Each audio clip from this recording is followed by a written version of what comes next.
अब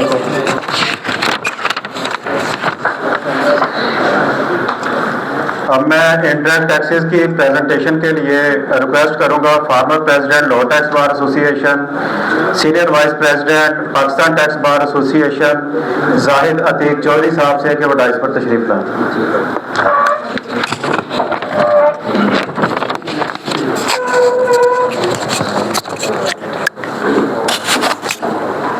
बिस्मिल्लाहिर्रहमानिर्रहीम। Honourable chief guest और गेस्ट ऑफ ऑनर जनाब तलत महमूद चौधरी साहब, हमारी बार के सदर और मोअज़्ज़िज़ मेंबरान, अस्सलाम वालेकुम। टैक्स बार और आपकी एग्जीक्यूटिव कमेटी और आज के प्रोग्राम के जो कोऑर्डिनेटर्स हैं, आपका बहुत शुक्रिया कि आपने मुझे आज इनडायरेक्ट टैक्सेस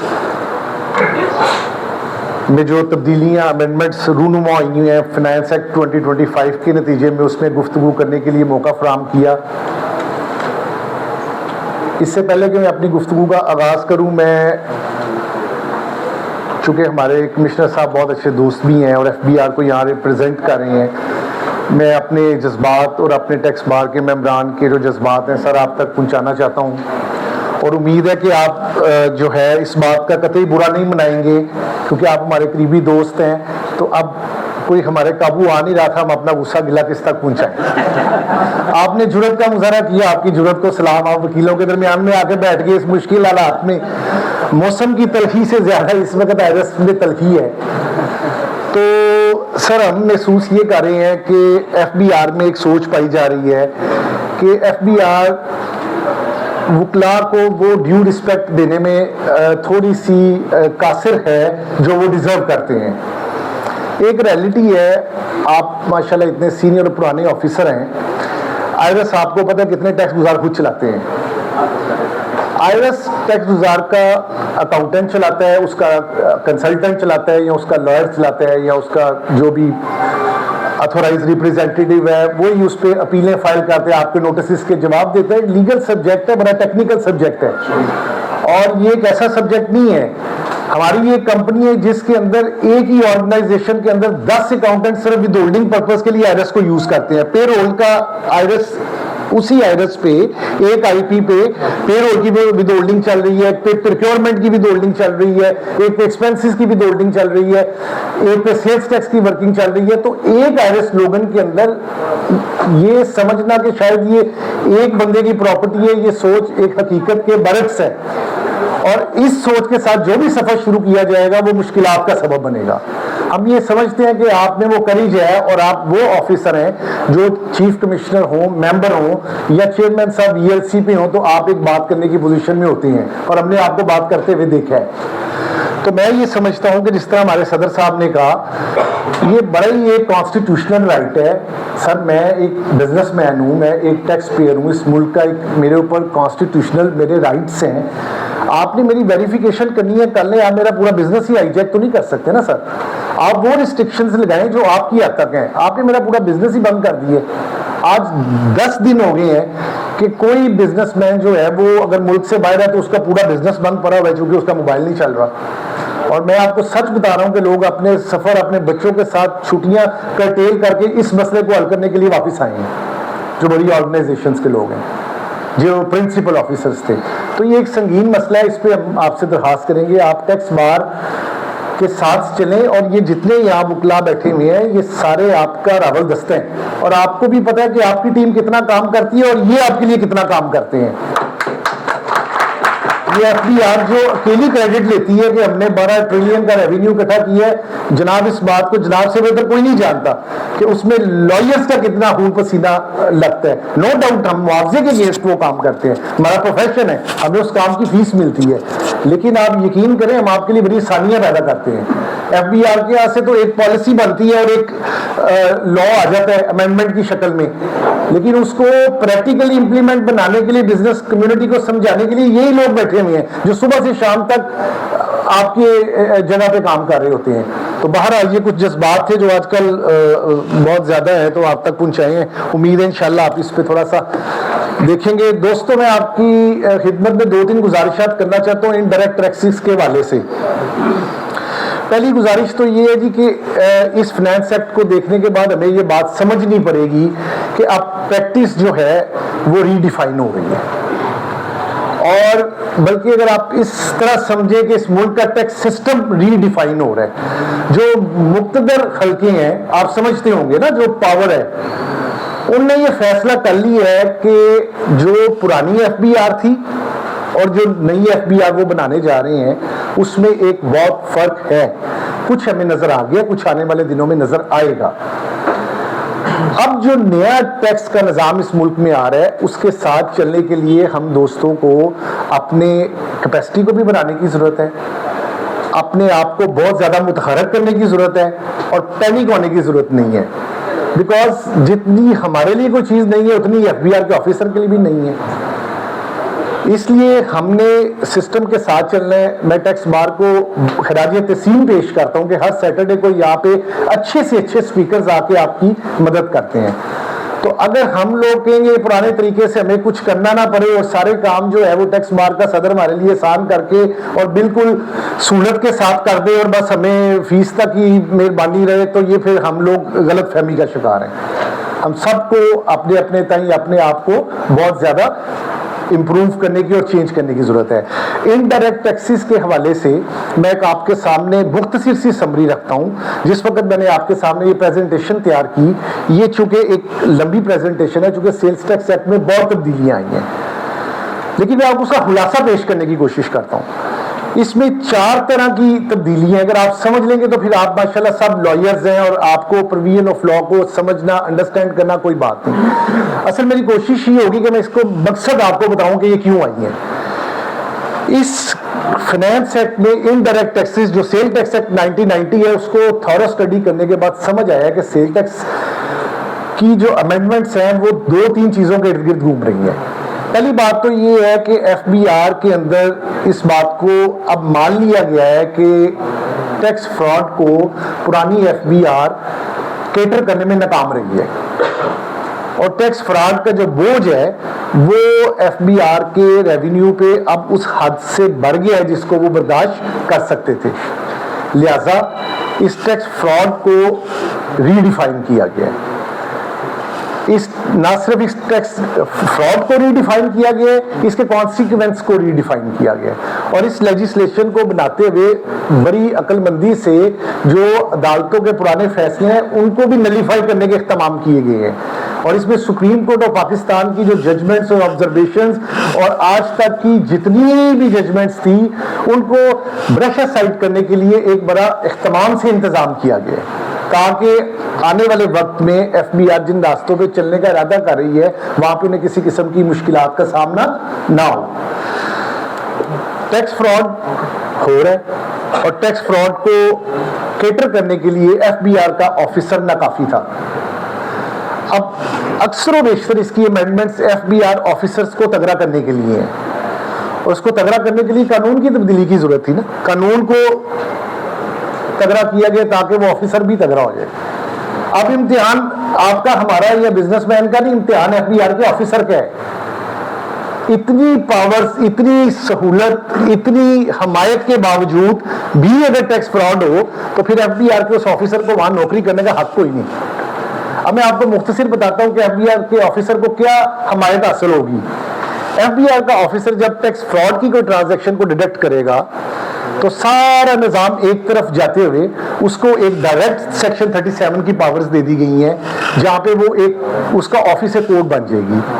वहाँ इंक्वायरी करेगा, जो भी वो सस्पेक्ट है उसको कॉल करेगा, नोटिस करेगा, सम्मन करेगा, अदालत के सारे इख्तियारात इस्तेमाल करेगा। जब वो इंक्वायरी कर रहे हैं तो उसको हमायत किसकी हासिल हो गई, वो प्राइवेट एक्सपर्ट्स हायर कर सकते हैं, चार्टर्ड अकाउंटेंट्स हायर कर सकते हैं, कोई एनालिसिस करने के लिए कोई फील्ड एक्सपर्ट्स हायर कर सकते हैं। ये पावर्स की तरफ जाए तो सारी पावर्स उसके पास कोर्ट की आ गई हैं, और अब जब उसने ओपिनियन बनाना है तो ओपिनियन को तगड़ा करने के लिए जहां चाहे चार्टर्ड अकाउंटेंट बुला ले, जहां चाहे कोई टैक्स एक्सपर्ट बुला ले, आपको हायर कर ले, एमिकस कुराई जैसे कोर्ट्स अपनी हेल्प के लिए बुलाते हैं। इस तरह से सेक्शन 32 के अंदर पावर्स दी गई हैं कि आप टैक्स एक्सपर्ट, किसी भी फील्ड के किसी भी इंडस्ट्रियल एक्सपर्ट को बुला लें, आपने कोई वेस्टेज डिटरमिन करवानी है, प्रोडक्शन की यील्ड निकालनी है, कोई आप समझते हैं कि यहाँ पे कोई सुप्रेशन ऑफ सेल्स है, कुछ इनपुट्स के क्रेडिट ज्यादा है, तो आप उस फील्ड के एक्सपर्ट्स लोगों को सिस्टम से, एक्सपर्ट से, चार्टर्ड अकाउंटेंट से, प्राइवेट अकाउंटेंट से हेल्प ले सकते हैं और अपना ओपिनियन उस इंक्वायरी की हद तक बना सकते हैं। फिर उसके बाद आप अपने कमिश्नर को सेटिस्फाई करके इन्वेस्टिगेशन की तरफ जाते हैं। इन्वेस्टिगेशन के बाद फिर सस्पेक्ट अगर वो उसका ऑफेंस या क्राइम स्टैब्लिश होता है तो फिर अरेस्ट है। अरेस्ट के बाद वो सारा निज़ाम जो एक पुलिस डिपार्टमेंट को होता है, जैसे पुलिस रिपोर्ट बनेगी ऐसी आईओ रिपोर्ट बनाएगा, फिर उसको अदालत के सामने पेश करेगा, उसका सर्च, उसका वारंट चाहिए, उसकी कस्टडी चाहिए, फिर उसका चलान होगा, फिर कोर्ट की है कि उसको डिस्चार्ज कर दे, या ये मैंने आपको मुख्तसर खुलासा पेश कर दिया, कोर्ट उसको डिस्चार्ज कर दे या उसको ट्रायल के लिए एक्सेप्ट कर ले, उसका ट्रायल चले, उसको सजा हो जाए। तो ये वो सारा निज़ाम है जो कि टैक्स फ्रॉड की तरफ जाना है। सेक्शन 11 जो असेसमेंट का सेक्शन है, वहां से टैक्स फ्रॉड का इंग्रेडिएंट सारा निकाल दिया गया है। अब दो तरह की प्रोसीडिंग्स चलेंगी। एक वो प्रोसीडिंग्स है जो आपका एक ऑडिट है, उस ऑडिट के अंदर आपको नोटिस आया, कुछ आपकी इरेगुलरिटीज हैं, कुछ आपकी डिस्क्रिपेंसीज हैं जो आपको सेक्शन 25(3) के ऑडिट के तहत कन्फ्रंट होती है, आपकी असेसमेंट होती है। ये सारा सिस्टम एक तरफ आ गया और दूसरी तरफ जो है वो टैक्स फ्रॉड वाला आ गया। मेरी पर्सनल इसमें मेरी एक्सपेक्टेशन ये है कि शायद ये अथॉरिटीज भी दो हो जाएंगी। जो हम ये IROs की या जो ये RTOs है, CTOs के ऑफिसर्स वाली जुरिस्डिक्शंस हैं, ये शायद चलेंगी सेक्शन 11 वाली असेसमेंट, जैसे मैंने आपसे जिक्र किया, और एजेंसी टाइप की फिर जो सर्विसेज है वो जैसे I&I है, इंटेलिजेंस है, या कोई स्पेशल जोन या इस तरह के कोई शायद आगे चीज़ें आएंगी जो इसको लेके आगे चलेंगी। तो अब हम ये देखते हैं कि इस जो है डॉक्यूमेंट में जो फाइनेंस एक्ट 2025 है, इसमें 4 तरह की चीज़ें नज़र आई हैं। एक तो ई कॉमर्स और ऑनलाइन जो मार्केट प्लेस है उसकी टैक्सेशन के लिए पूरा तरीका कर दिया गया। मैं मुख्तसर आपको उस पर सारी इनलाइटन करूंगा इंशाल्लाह। दूसरा, ब्रॉडनिंग ऑफ टैक्स बेस की तरफ सेक्शन 14 के अंदर काफ़ी अमेंडमेंट्स की गई हैं, और वो सेक्शन 14 में आप देखेंगे कि कमिश्नर को, जैसे मैंने आपसे कहा कि बहुत पावर्स दी गई हैं, तो ब्रॉडनिंग के लिए भी दी गई हैं। उसमें जो है उनके अकाउंट सीज किए जा सकते हैं, प्रेमिसेस सील्स किए जा सकते हैं, उनके जो है वो प्रॉपर्टीज को सील्स किया जा सकता है, और इसी तरह से फिर रिसीवर्स की अपॉइंटमेंट है, और मुख्तलिफ तरीकों से। मकसद सिर्फ एक ही है वो सारी कि आप कमिश्नर साहब को इतनी पावर्स दे दी गई हैं कि वो अब रजिस्ट्रेशन टैक्स गुजार की कर सकें। इसमें कुछ क्रिटिकल एनालिसिस भी है, कुछ मेरे व्यूज भी हैं, वो कुछ किसी जगह मैं थोड़ा थोड़ा आपको देता हूं। तो हम जरा प्रेजेंटेशन की तरफ चलते हैं। थोड़ा सा आपको मैंने एक वो जनरल सा दे दिया रिव्यू। हमारे बहुत ही हर दिल अजीज जनाब इजाज भट्टी साहब, जो इस बार के रूबे रिवाज सेक्रेटरी भी थे और साथी पुराने हैं, तशरीफ लाए हैं। मेरी सब दोस्तों से गुजारिश है उनको भरपूर वेलकम करें।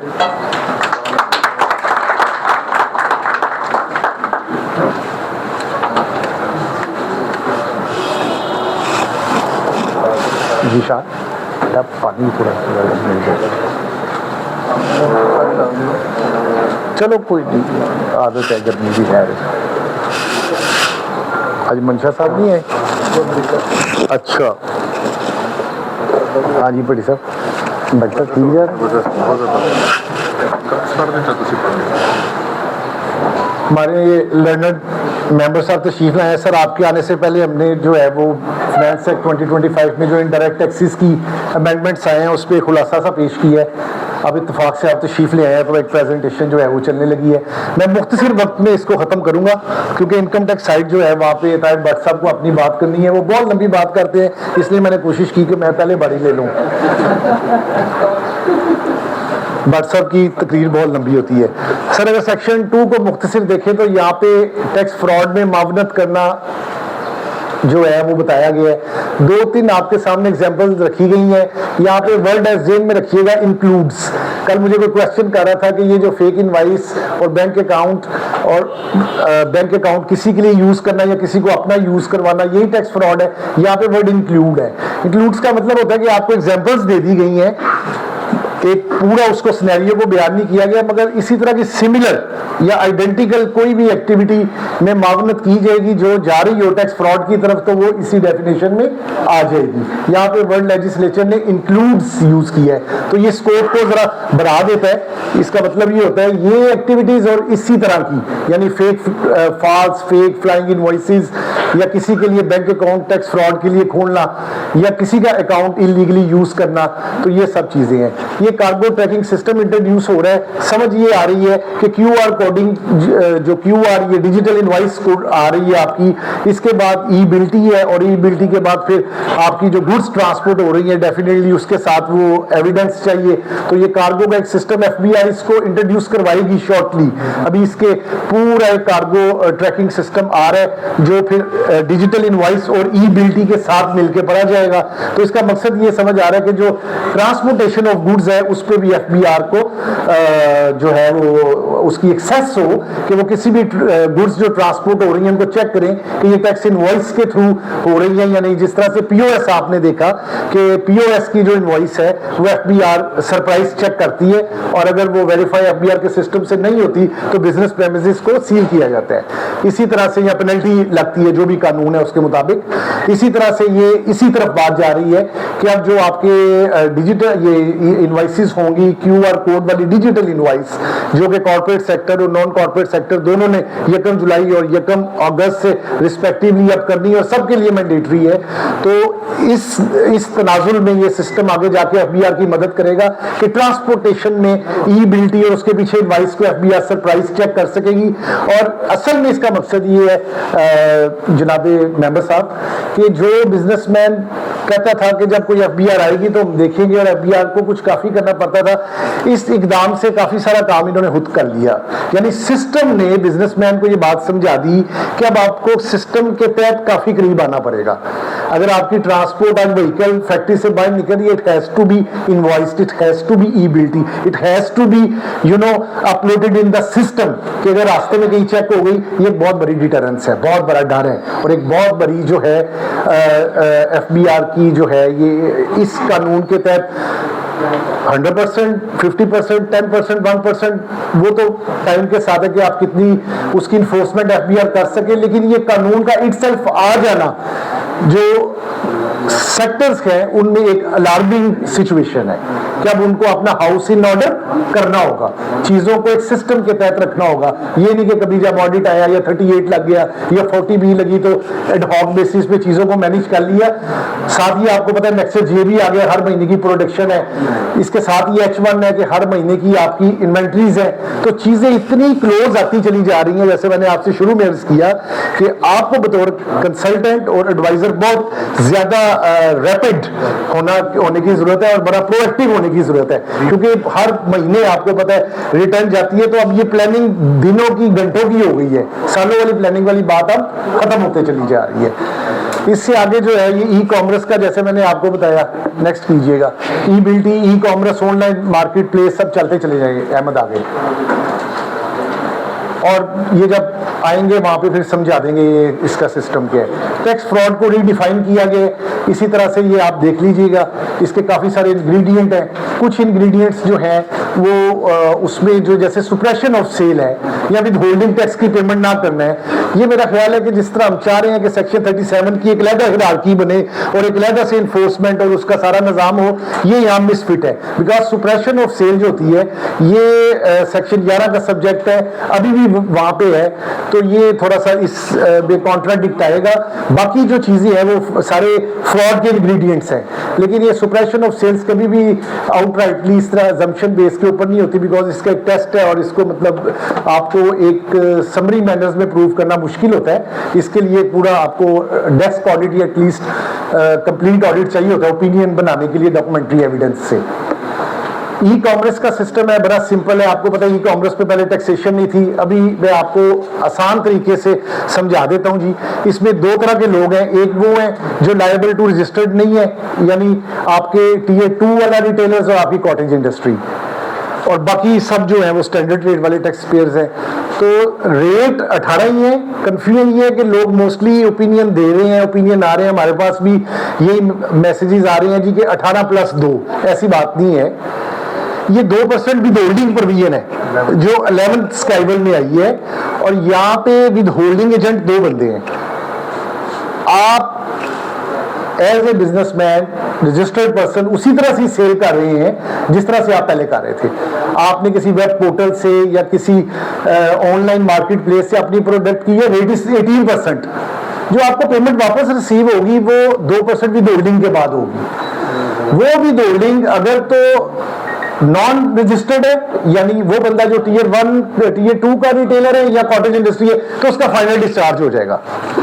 जो अदरवाइज रजिस्टर्ड पर्सन है उसकी ये भी होल्डिंग है। जैसे कभी आप सरकारी इदारे को देते हैं तो 1/5 हो जाती है, या आप बहुत सी सप्लाईज ऐसी करते हैं जो सब्जेक्ट टू विद होल्डिंग होती है सेक्शन 11 के अंदर। उसी तरह से ये ऑनलाइन मार्केट प्लेस वाली जितनी सेल है ये 2% आपकी विद होल्डिंग टैक्सेशन है, और ये आपकी आउटपुट की लाइबिलिटी को रिटर्न के अंदर 2% से रिड्यूस कर देगी। समझ गए जी मेरी बात को?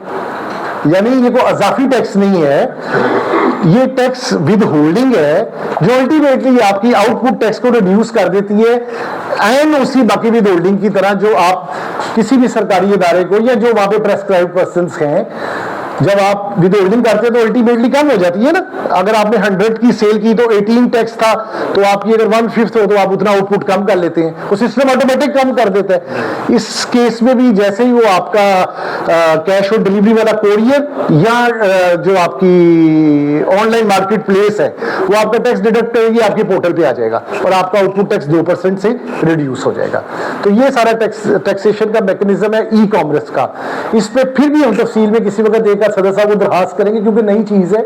इस पर फिर हम एक प्रोग्राम कर सकते हैं ताकि वो लोग जो ऑनलाइन मार्केट प्लेस या वो अदारे जिनकी अपनी वेबसाइट है या वो ई कॉमर्स के जरिए अपनी चीजें बेचते हैं, उससे रिलेटेड एक सेशन करके मजीद इसको कर ले। लेकिन समझने की जरूरत है कि ये एक्स्ट्रा टैक्स नहीं है, बल्कि 2% की होल्डिंग है।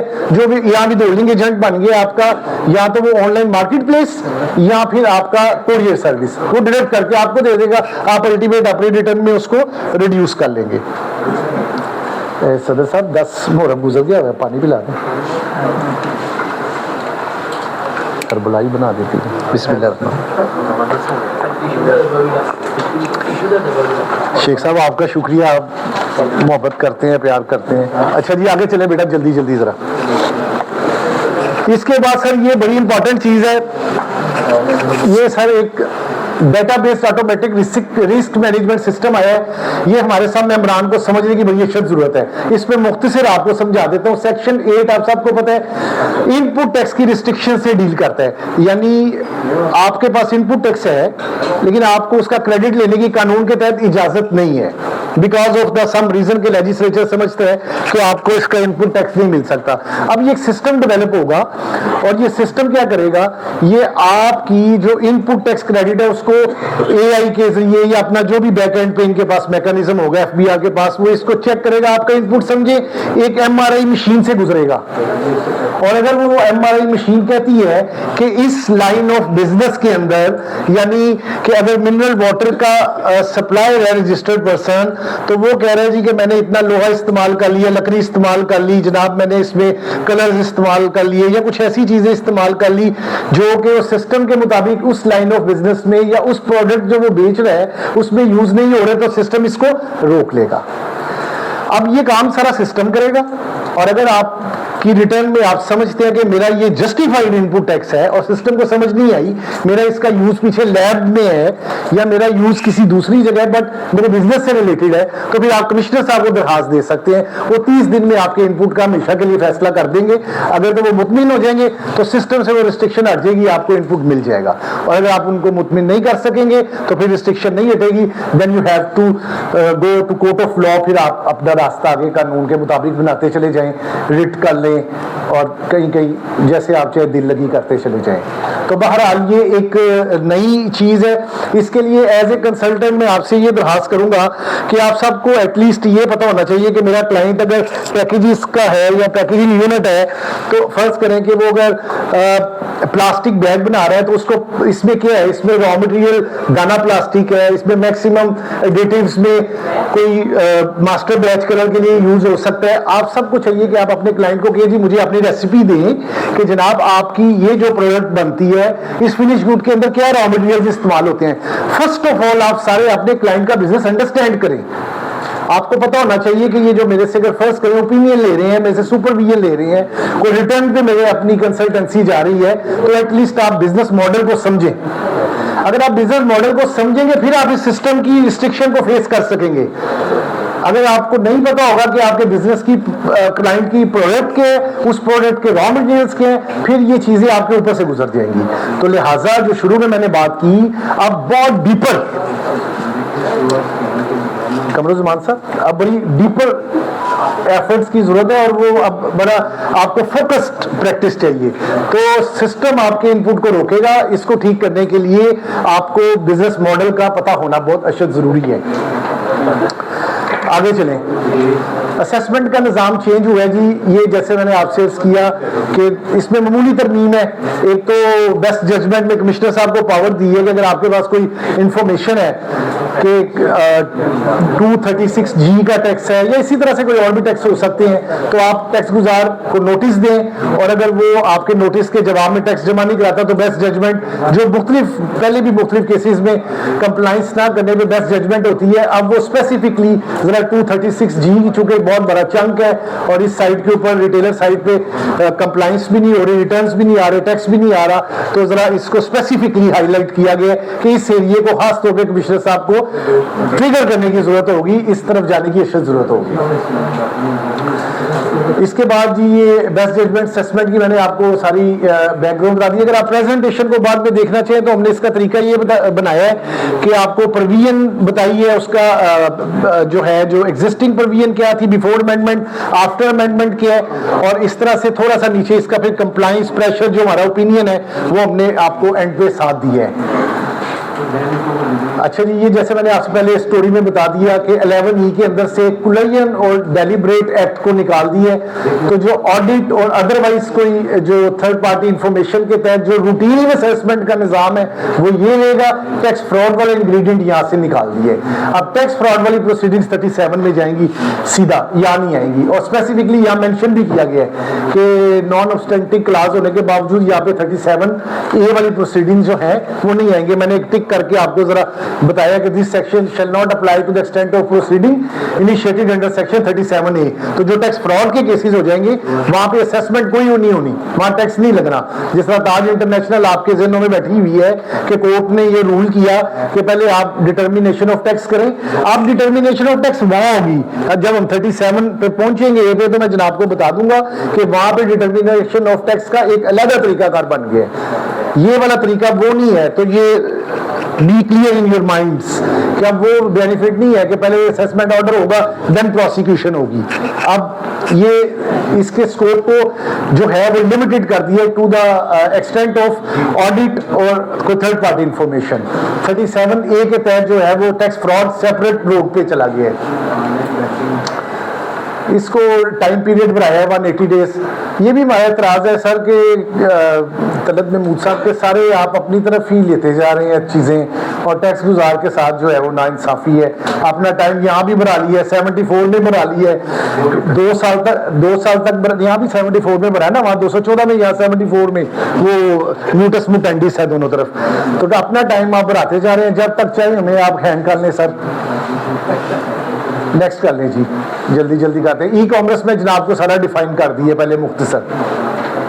ये कमिश्नर साहब की पावर्स है। यहाँ मैं पैनलिस्ट के लिए क्वेश्चन छोड़ूंगा, ये मुझे थोड़ी सी जरा इसमें समझ नहीं आई। कमिश्नर साहब को 3 तरह की पावर्स दी हैं, पहले बैंक से रिलेटेड है, नेक्स्ट कीजिएगा, या प्रॉपर्टी की ट्रांसफर को बैन करने की है, फिर नेक्स्ट कर दें, यहाँ पे बिजनेस सीजर है। अब सवाल ये है कि बिजनेसमैन का बिजनेस बैंक अकाउंट है, आपने उसको जो है इसमें 3 तरह के तरीके समझ ले, मैं आपको जरा बता दूं।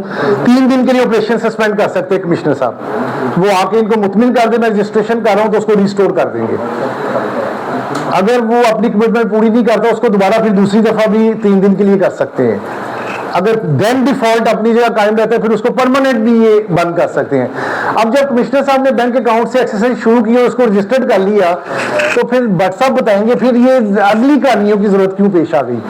भाई मकसद तो रजिस्ट्रेशन, तीनों का जो अल्टीमेट कॉन्सिक्वेंस है वो रजिस्टर्ड करना है। या शायद उनके माइंड में ये हो गया कि कई बिजनेसेस ऐसे हैं जो बैंक अकाउंट रखते ही नहीं, बैंक अकाउंट के बगैर ही फैक्ट्रियां चला रहे हैं, तो उसको फिर फैक्ट्री बंद करके काबू करेंगे। समझ यही आती है। भट्ट साहब ने सरल आया है, कहते हैं कुछ बिजनेस बैंक अकाउंट के बगैर कैश पे भी लेन देन कर रहे होते हैं। ठीक हो गया सर, तो फिर जहां अकाउंट नहीं होगा फिर आपका बिजनेस सीज हो जाएगा। ठीक है, नेक्स्ट सर जवाब आ गया। सस्पेंशन ब्लैक लिस्टिंग के अंदर जो है वो आपको पता है पहले चीफ साहब के पास पावर चली गई थी, अभी वो वापस हो गई है, सब सेक्शन 5 को ओमिट कर दी है। अब शो काज इशू होगा जी सस्पेंशन का, सस्पेंशन होगी डायरेक्ट विदाउट एनी नोटिस। उस पर कोर्ट्स के ऑर्डर मौजूद हैं कि अपॉर्चुनिटी देनी चाहिए, एक एक्सप्लेनेशन मांग लेनी चाहिए, लेकिन यहाँ लॉ में ये सपोर्ट हमें नहीं हासिल। लॉ में अब देखें ना, आपने तो लेजिस्लेचर को जो इलेक्ट करके अपने वोट से भेजा है वो आपके राइट को तो प्रोटेक्ट नहीं कर रहा, आप एफबीआई से लड़ाई करते जा रहे हैं। एफबीआई से लड़ाई तो हमारी बनती नहीं, क्योंकि आपने जिसको वोट देके लेजिस्लेचर को असेंबली में भेजा है उसने आपके अगेंस्ट जो कानून पास कर दिए, एफबीआई ने तो इंप्लीमेंट ही करना है ना उसे। उन्हें कोई नहीं कहा जी शो काज होगा तो सस्पेंशन होगी, डायरेक्ट सस्पेंशन। फिर उसके बाद जनाब 10 दिन के अंदर अंदर कमिश्नर साहब ने फैसला करना है कि मैंने इसको ब्लैक लिस्ट करना है या इसको मैंने रिस्टोर करना है। ये मेहरबानी की है कि लंबा नहीं लटकाया, 10 दिन के अंदर अंदर ये फैसला कर देंगे। और अगर ब्लैक लिस्ट हो जाता है तो सेक्शन 21 में तो फिर अब इसका फायदा ये हो गया कि आपकी अपील भी स्टोर हो गई है। लास्ट ईयर फाइनेंस एक्ट में आपका राइट ऑफ अपील विड्रॉ हो गया था, तो चीफ कमिश्नर साहब जो है वो चूंकि डिपार्टमेंट के चीफ ऑफिसर होते हैं तो वो अपने कमिश्नर के फैसले को आमतौर पे अनडू नहीं करते। तो अब ये फैसला किया मुख्तदर हल्कों ने कि सस्पेंशन चूंकि एक फंडामेंटल राइट के अगेंस्ट है, ब्लैक लिस्टिंग तो राइट ऑफ कोई नहीं सदर साहब गर्मी दे आदमी है कि कोई गल है, रहने तो बेटा छोड़ दो, वो भी तवज्जो उठेगी तो मेरी मेहनत जाया हो जानी है सारी। ये इंपॉर्टेंट प्रोविजन है सेक्शन 21, सबको पता है यहाँ सस्पेंशन होती है, ब्लैक लिस्टिंग होती है, टैक्स फ्रॉड की सूरत में होती है।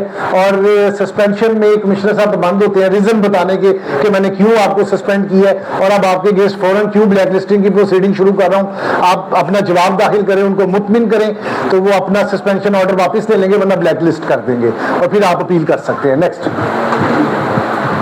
सेक्शन 23 की मैंने आपको स्टोरी बता दी सारी कि अब यहाँ पे आपने जो है ई बिल्टी करनी है, QR कोड वाली डिजिटल इनवाइस होगी और बिल्टी जो है वो कार्गो सिस्टम जो भी ट्रांसपोर्ट आपकी व्हीकल गुड्स को लेके जा रही है, आपकी जा रही है, क्लाइंट की जा रही है, आपको अपने सिस्टम में जिस कंसाइनमेंट को आपने जिस व्हीकल पे डाला है उसके पर्टिकुलर्स डालने पड़ेंगे। ये इनवाइस ई बिल्टी के साथ इंटीग्रेट हो जाएगी आने वाले दिनों में और ये फिर ट्रांसपोर्ट जो गुड्स की हो रही है इस तरह FBR उसको इजीली मॉनिटर कर सकती है।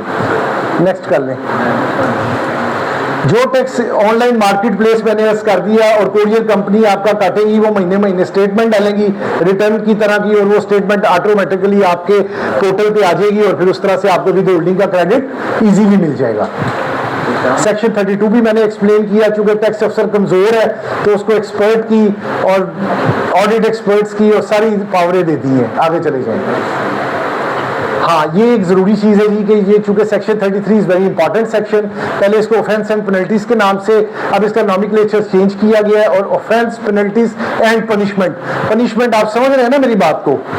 हाँ जी, हाँ जी, हाँ जी, उधर ही बता दिया उन्होंने, ऊपर ही है कमिश्नर साहब, उन्होंने क्या ऊपर से बात ही समझ लो, आगे बस जाने की ज्यादा जरूरत नहीं। तो आप अगर ऑनलाइन मार्केट प्लेस है और अपने आप को रजिस्टर नहीं करते, पहली दफा 3 लाख, फिर दूसरे डिफॉल्ट पे 10 लाख और इसी तरह हर डिफॉल्ट पे फिर आपको पेनल्टीज लगेंगी।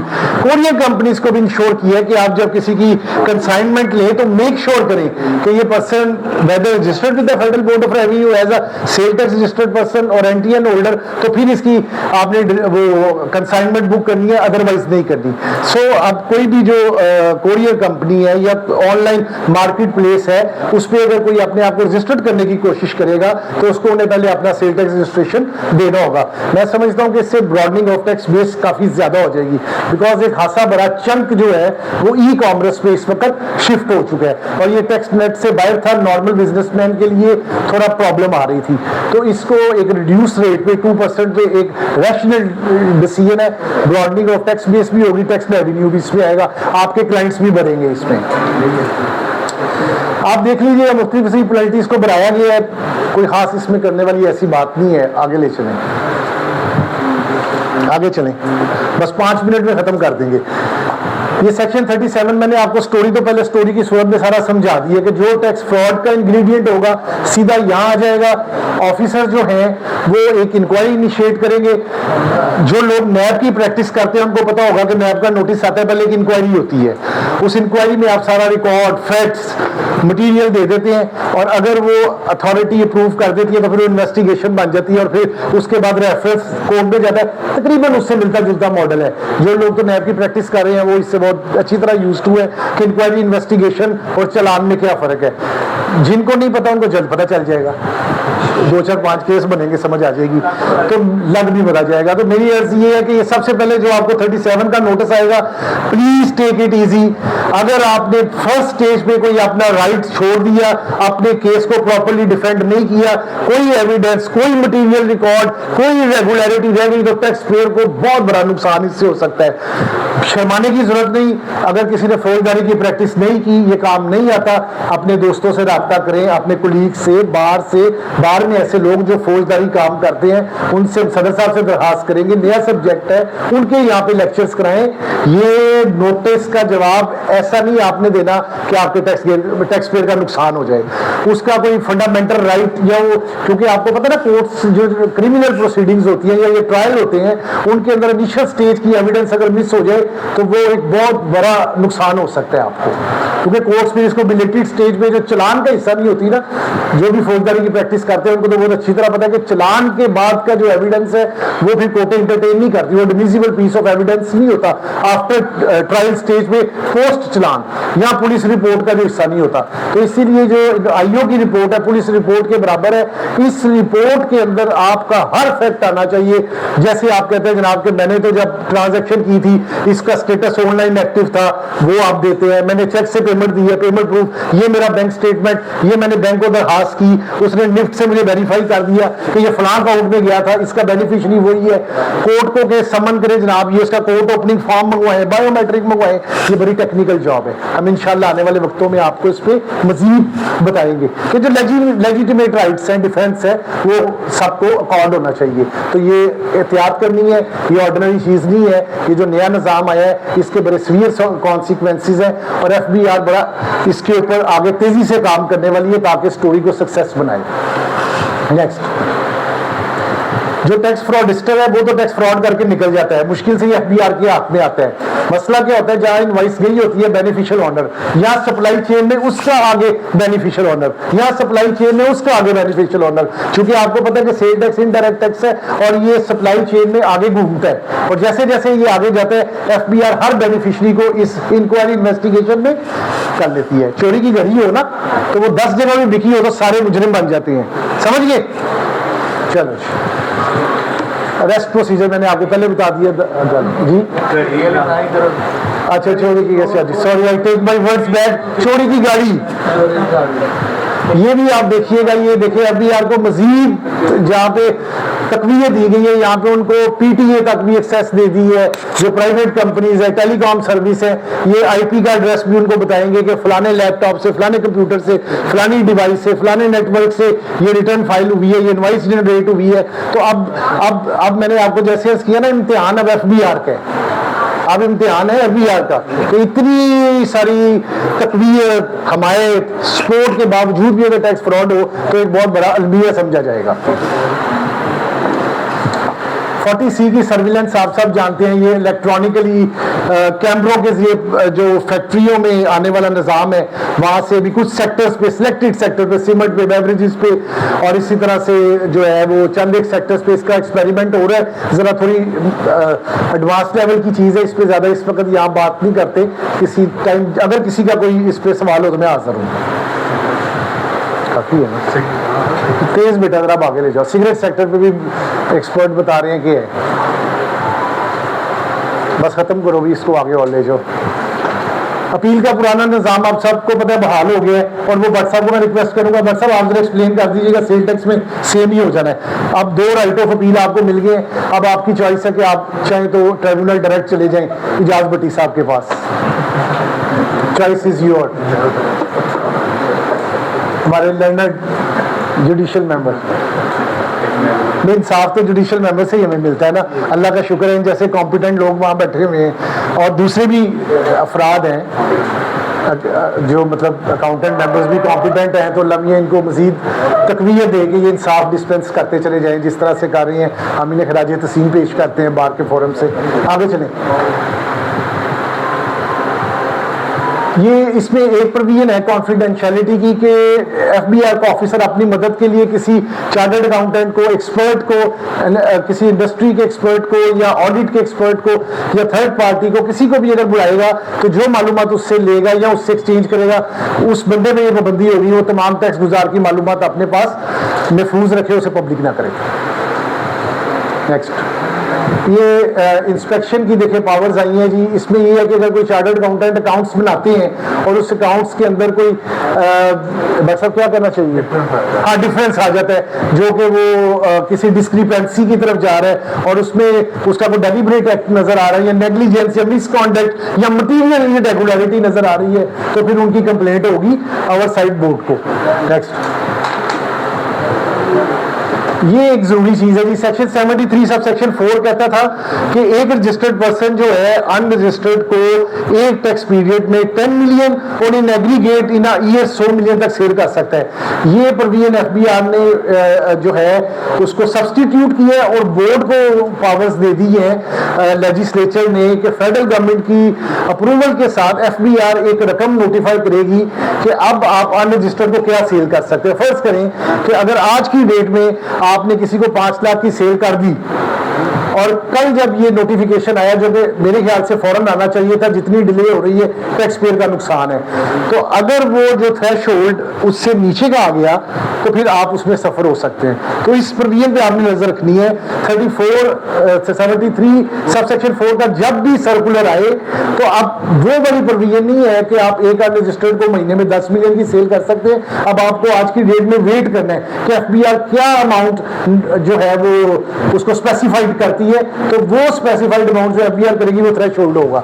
नेक्स्ट, ये मैं कमिश्नर साहब को दरखास्त कर चुका हूं कि आपने बहुत लंबा टाइम ले लिया, 6 साल पहले हैं 2 और कर लिए और नीचे फिर ओपन ही छोड़ दिए कि जहां को हाई वैल्यू टारगेट हुआ तो कभी उसको आफ्टर 8 ईयर्स भी आगे लेके जाया जा सकता है। नेक्स्ट, इसको हम जरा डिस्कस कर लेते हैं कि इन सारी प्रोविजंस में थर्ड शेड्यूल को तो आप समझते हैं कि मैन्युफैक्चरर या importer single stage last price का टैक्स पे करता है, जिसको हम कहते हैं जो रिटेल प्राइस का टैक्स होता है, ये जिम्मे हो जाता है, यानी रिवर्स शिफ्ट है।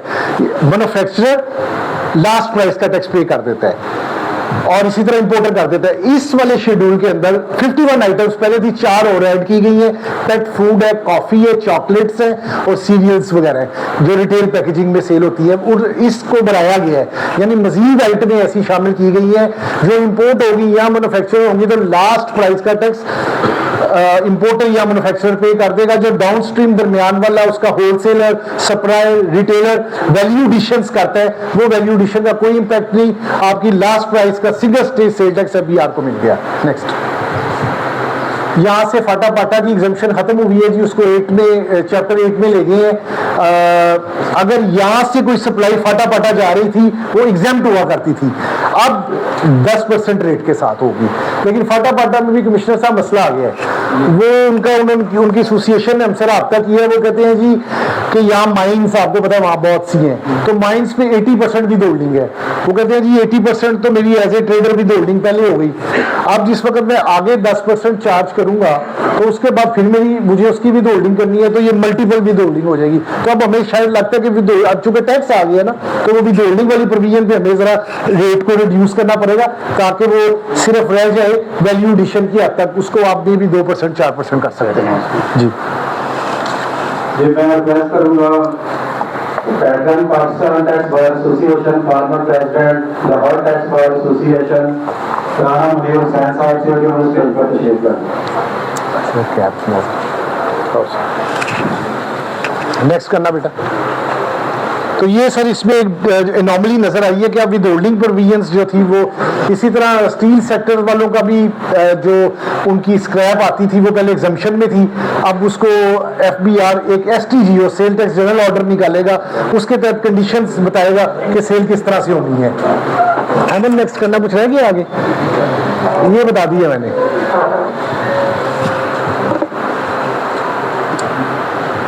आगे करना चलिए ठीक है। राज साहब हमने बड़ी मेहनत से आपके लिए प्रेजेंटेशन बनाई। नहीं सर आपने बदला ले लिया, एक दिन आपकी प्रेजेंटेशन थी मैं नहीं आया था, आज आपने ना आके सर वो बदला पूरा कर दिया। आप सबका बहुत शुक्रिया, आपने मुझे वक्त दिया। और मैं अपनी गुफ्तगू मुख्तसर इसलिए कर रहा हूँ कि इनकम टैक्स वाली स्लाइड्स बहुत ज़्यादा हैं, लेकिन अर्ज यही है कि सर प्रैक्टिस में रहने के लिए 3-4 चीज़ों को आपको जैसे मैंने शुरू में अर्ज किया उसकी तरफ तवज्जो करनी होगी, बिजनेस मॉडल को समझने की, प्रोडक्ट्स की मैन्युफैक्चरिंग को समझने की और सिस्टम की रिक्वायरमेंट को पूरा करने के लिए अपने आप को इक्विप करने की।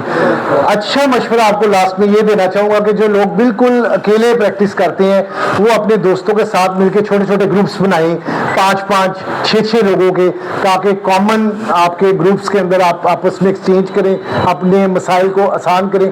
क्योंकि जिस तरह FBR अकेले कानून बना के सबको मुश्किल में डाल रही है वो काम आप ना करें, अकेले ना मुश्किल बर्दाश्त करें। जब 2, 4, 5 साथी हो जाते हैं तो थोड़ा फ्रस्ट्रेशन भी कम हो जाती है, समझना भी आसान हो जाता है। मैं हर जुमे को राना साहब से समझता हूँ, हर फ्राइडे को लंच के बाद मैं सर के पास 1 घंटा क्लास लेता हूँ। आप भी इसी तरह से अपना उस्ताद मुंतखब करें और अपने लिए आसानियाँ पैदा करें। Thank you so very much. Ji